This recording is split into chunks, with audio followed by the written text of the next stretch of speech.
আমি আজকে একটা পোস্টার পড়েছি। পোস্টারটা এমন ছিল যে আমাদের শুরু যেন ওদের শেষ না হয়, বা পাখিটা বলছে তোমাদের শুরু যেন আমাদের শেষ দিয়ে না হয়।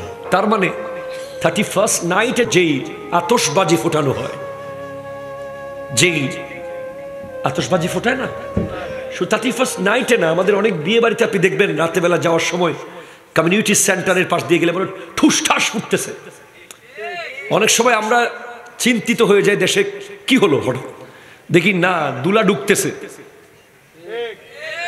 মোটর সাইকেলের বহর নিয়ে দুলা ঢুকতে। সে যে আজকে দুলা হয়েছে এটা রাস্তাঘাটে নদী নালায় সবাইকে জানাতে হবে, তো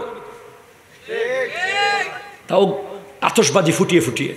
এই আতশবাজির যে যখন এটা ফুটে, এখানে যে কণাগুলো যায়, এটা পাখি মরে যায়। বিগত 31st নাইটে তো আপনারা দেখেছেন, নিউজ পেপারে এসেছে আগুন ধরেছে অনেক জায়গায় আতশবাজি থেকে, এবং অসংখ্য পাখি সকালবেলা দেখা গেছে জমিনে পড়ে আছে। বিভিন্ন গাছের ফাঁকে ফাঁকে থাকা বিভিন্ন তারের উপরে বিভিন্ন জায়গায় যখন একটা আতশবাজি ফুটে, এটা সাউন্ড এবং এটার যে ক্ষতিকর প্রভাব, এটা পাখিরা লোড নিতে পারে না। এজন্য পাখিরা যেন আমাদেরকে ডেকে বলছে তোমাদের শুরু যেন আমাদের শেষ দিয়ে না হয়। তুমি বছর শুরু করছো আমাকে মেরে ফেলে। একটা পাখি পৃথিবী থেকে চলে যাওয়া মানে আল্লাহর জিকির করার একজন চলে যাওয়া।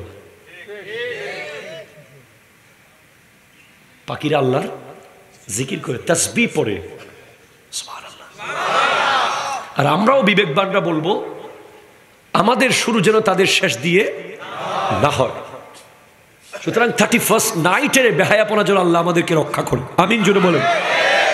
আমার মামুনদের বলবো, পহেলা বৈশাখ, 31st নাইট, 14 ফেব্রুয়ারি ভ্যালেন্টাইন ডে, বিভিন্ন ডেতে আপনার মেয়ে কোথায় যায়, আপনার ছেলে কোথায় যাচ্ছে, আপনি জিজ্ঞেস করুন, তাকে আপনি প্রশ্ন অন্তত করুন। তাকে আপনি কন্ট্রোল করতে না পারলেও অ্যাটলিস্ট প্রশ্ন করে কন্ট্রোল করার চেষ্টা যদি করেছেন, কিয়ামতের মাঠে আপনি বাঁচতে পারবেন।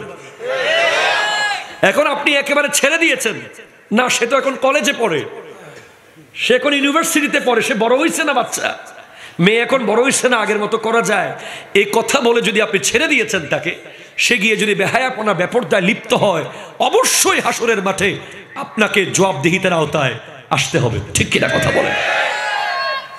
Be careful.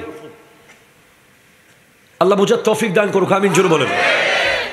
মা যদি ঘরে তালা লাগিয়ে দেয়, খবরদার, 31st night, Valentine day, teddy day, rose day, propose day, এই যে যত ডে আছে, এই সমস্ত ইহুদি খ্রিস্টানদের যে যত ডে আছে, যেগুলো ইসলামকে মুহূর্তের মধ্যে জবে করে দেয়, এসব ডে আমাদের ভাড়া করে আনার দরকার নাই তো।